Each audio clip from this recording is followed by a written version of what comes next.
Okay, this is our first algebraic expression. Solve for x.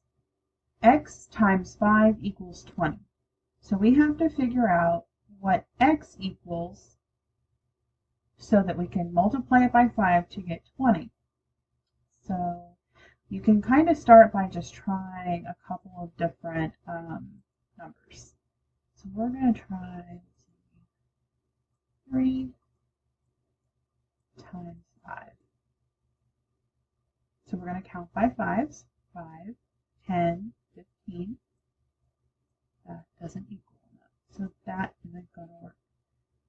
Okay, so let's try one more until we get to 20. So we can do 4 times 5. And we'll count by fives again. This is how I like to do it. 5, 10, 15, 20. I learned how to do that when I was in school. And that gives us 20. Okay, so x equals, nope, Jen, you're wrong. X equals 4. So 4 times 5 equals 20.